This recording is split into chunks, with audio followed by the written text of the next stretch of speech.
네, 안녕하세요. 오늘은 인권과 헌법 세 번째 근로자의 권리와 보호에 대해서 공부하겠습니다. 오늘 배울 목표는요, 먼저 근로자의 의미를 알아보고요, 또 근로조건과 노동 3권의 내용을 살펴보도록 하겠습니다. 먼저 근로자의 의미인데요. 여러분, 근로자라고 많이 들어보셨을 거예요.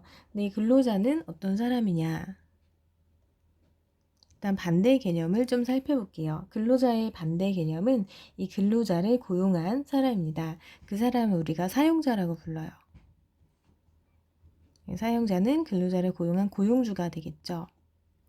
근데 이 사용자는 근로자의 뭐를 사용하냐 하면 근로자의 노동력을 사용하는 거예요. 그리고 이 사용자는 근로자에게 노동력을 사용한 대가로 임금을 주어야 합니다. 그래서 우리가 근로자라고 하면 노동력을 제공하고 임금을 받는 그런 사람들을 통틀어서 근로자라고 합니다. 그런데 근로자, 사용자의 위치를 봤을 때 이 근로자는요, 사용자에 비해서 상대적으로 약자에 위치해 있어요. 네, 그래서 근로자에게는 최소한의 근로 조건을 보장해주고 있고요.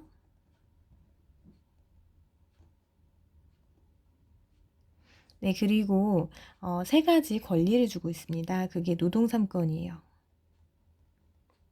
네, 노동 3권을 부여하고 있습니다. 그래서 우리가 이와 관련된 내용을 하나씩 살펴보도록 하겠습니다. 네, 먼저 근로 조건을 살펴볼게요. 일단 근로자는요, 반드시 최저임금을 보장받아야 합니다. 네, 이런 최저임금을 많이 들어보셨을 텐데요. 임금의 어떤 최저 수준을 법률로 규정한 것입니다.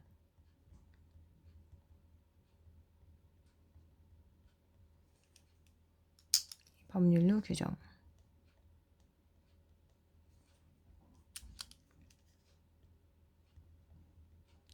이런 법률이라는 말이 자꾸 나오는데 이 법률은 다시 정리하면 국회에서 만든 법을 법률이라고 합니다. 이 최저임금이 왜 생기게 됐냐 하면요. 옛날에는 이 사용자가 근로자한테 뭐 시간당 1,000원만 주고 일해. 뭐 이런 식으로 요구를 했어요. 그러면 이 근로자는 그 임금으로 제대로 된 삶을 살아갈 수가 없거든요. 생계비가 되지 않기 때문에. 그래서 굉장히 그 열악한 환경에서 살아갈 수밖에 없었습니다. 이런 것을 방지하고 근로자들에게 인간다운 삶을 살 수 있게 보장하기 위해서 최저임금 제도가 만들어진 것입니다. 최저임금 제도는 근로자의 인간다운 삶을 보장하기 위해서 만들어진 것입니다. 근데 이 최저임금은 1년에 한 번씩 결정이 되거든요. 네, 올해 최저임금은요.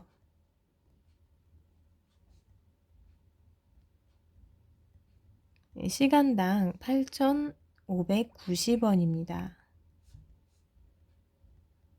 그러니까 1시간 일했을 때, 1시간 내가 노동을 제공했을 때 최소한 8,590원은 받아야 되는 거예요. 만약에 그 미만인 뭐 8,580원을 줬다, 사용자가. 네, 이런 경우에는 불법이 돼요. 네, 법을 위반한 것이 되고요. 이런 경우에는 여러분들이 그 사용자를 신고할 수가 있습니다. 법 위반으로 신고하는 것이 가능합니다. 그래서 여러분들이 최저임금은 많이 들어보셨을 텐데요. 실제로 알바를 한다라고 했을 때 최저임금만 받을 수 있는 게 아니라 주휴수당이라는 것도 받을 수가 있어요. 이 용어는 조금 생소할 텐데요. 주휴수당은 받으려면 조건이 있습니다. 일단 일주일에 15시간 근무를 해야 되고요. 그리고 이 근무 일자에 빠지지 않고 출근을 해야 돼요. 네, 이제 개근을 해야 합니다. 예를 들어서 여러분들이 금토일 알바를 한다고 쳐볼게요. 5시간씩 3일 동안 알바를 하면요. 그러면 일주일에 이 사람은 15시간 일한 게 되겠죠. 그러면 시간당 임금이 최저임금 플러스 주휴수당을 같이 받아야 됩니다. 이 주휴수당의 개념은요. 여러분들이 이 조건만 충족한다면 일주일에 15시간 이상 근무하고 개근을 하는 조건만 충족하면 그 하루에 1일에 유급 휴일을 부여받을 수가 있습니다. 유급휴일은 말 그대로 휴일, 쉬는 거예요. 쉬는 건데 유급, 급여를 받으면서 쉬는 거예요. 이때 받는 수당이 주휴수당이 됩니다. 그러면 여러분들이 만약에 주 15시간 이상 근무를 하고 계급 빠지지 않고 출근을 했다면 시간당 받는 임금이 어떻게 되냐면요. 주휴수당 계산이 약간 복잡한데 그럴 경우에는 실제로 자기가 8,590원을 받는다. 1시간에.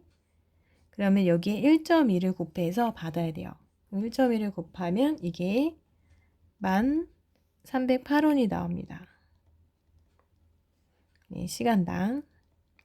그러니까 실제로 받는 그 임금은요. 1,308원이 돼요. 1시간당. 그래서 요거는 최저임금과 주휴수당을 합친 금액이에요. 네, 최소한 그러니까 실질적으로 요거 이상 받아야지만 제대로 임금을 받는다고 볼 수 있습니다. 네, 그 다음에 두 번째로는 근로시간인데요. 네, 노동자들한테 장시간 근무를 시키면 이 노동자들이 굉장히 힘들기 때문에 법정 근로시간을 정해놨습니다. 우리 법정 근로시간은 1일 8시간입니다. 그리고 주 5일 근무를 하는 경우가 많기 때문에 일주일에 곱하기 5를 하면 40시간이 돼요. 네. 근데 만약에 여러분들이 알바를 하게 되면요. 여러분들은 이건 성인 기준이거든요. 성인과 다르게 연소 근로자로 분류가 됩니다. 네, 연소 근로자는 우리나라에서 노동 가능한 연령이 만 15세예요. 그래서 만 15세 이상부터 만 18세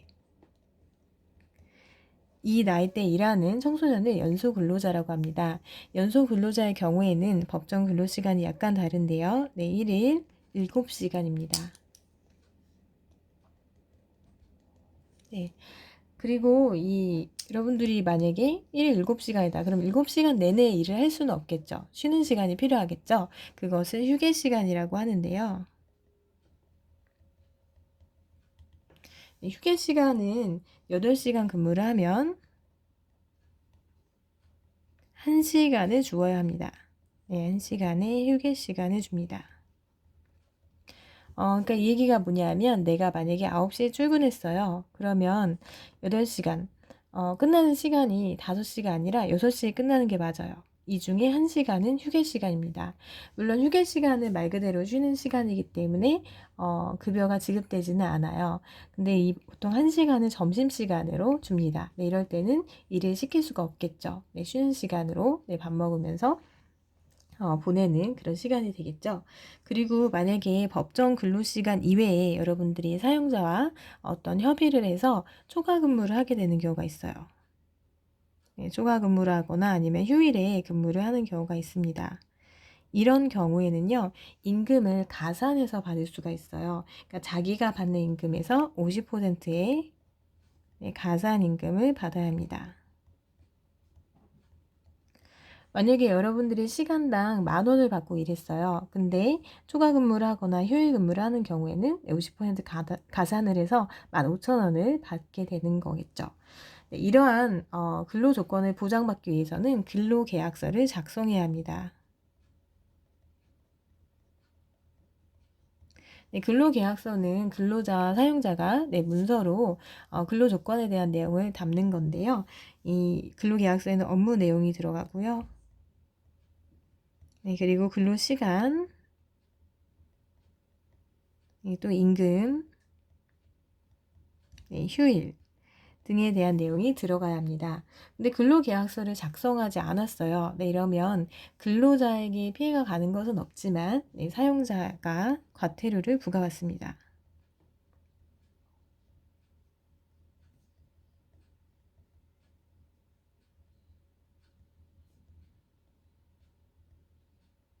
그래서 여러분들이 만약에 알바를 했는데 근로계약서를 작성하지 않았다 이런 경우에는 역시 신고를 하면 바로 사용자에게 과태료가 부과되는데요. 선생님이 궁금해서 찾아봤거든요. 과태료가 얼마나 되는지 찾아보니까 최대 240만 원이라고 하더라고요. 네, 다음은 노동 3건인데요. 일단 노동 3건이 왜 등장하게 되는지, 왜 노동자에게만 세 가지 권리를 주는지 그 배경에 대해서 잠시 설명을 드리도록 하겠습니다. 여기 이제 근로자가 있고요. 예, 사용자가 있어요. 만약에 사용자 한 명과 근로자 한 명이 있는 상황이라고 하면요. 이런 경우가 있어요. 여러분 그 패스트푸드점에서 햄버거 만들 때 그 시간 제한이 있대요. 햄버거 하나 만드는데 예를 들어서 뭐 90초 안에 만들어야 된다. 이런 시간 제한이 있다고 쳐봅시다. 근데 실제로 예전에는 20초 동안 손을 씻고요. 그 다음에 25초 동안 고기와 패티를 굽고요. 그리고 45초 동안 햄버거에 야채를 넣고 포장을 해야 한다고 합니다. 그래서 이 시간을 딱 재서요. 90초 안에 무조건 만들게끔 그렇게 강제를 했다고 해요.